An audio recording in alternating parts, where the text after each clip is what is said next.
If a non-digital thermostat is not turning the heating or cooling system on, test the wiring and simple control signals first to isolate the fault quickly. Start by turning off power at the service disconnect or breaker, then remove the thermostat cover and inspect the wiring for loose, corroded, or broken conductors.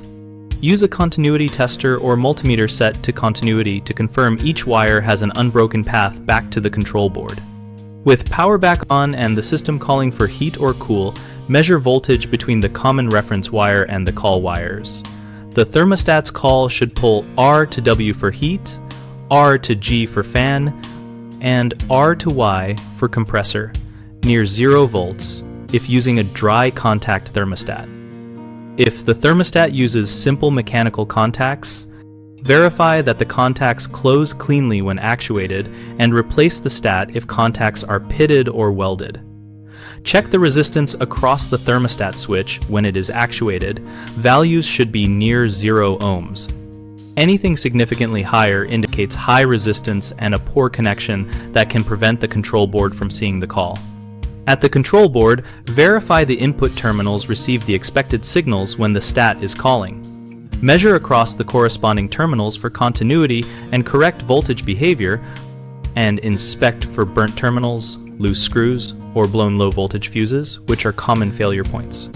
If wiring and thermostat switch continuity are good but the board still does not respond, confirm the control board output relays are functional by checking for the expected switched voltage to the blower or compressor circuits when commands are given. A bench test with a jumper at the board to simulate a thermostat call helps isolate the board from the thermostat.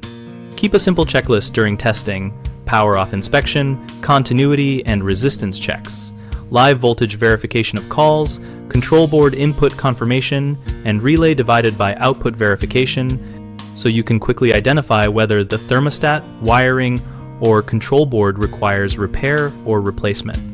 3 frequent problems are faulty thermostat contacts, broken or corroded wiring, and a failed control board. Solve contact issues by replacing the thermostat or cleaning and replacing pitted contacts. Address wiring faults by replacing damaged conductors and securing terminals with proper ferrules or crimp connectors, and resolve control board failures by confirming inputs with a jumper and replacing the board if outputs remain unresponsive.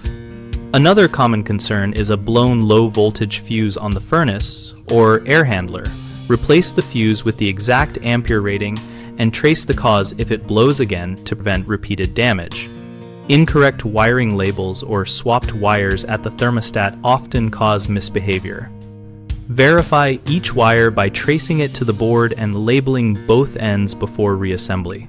BigHomeProjects.com connects homeowners with local contractors for heating, ventilation, and air conditioning and general electrical work, helping homeowners find professionals who can perform accurate wiring and control board diagnostics. The site also provides contractors a platform to receive qualified leads and grow their business by responding to nearby homeowner project requests.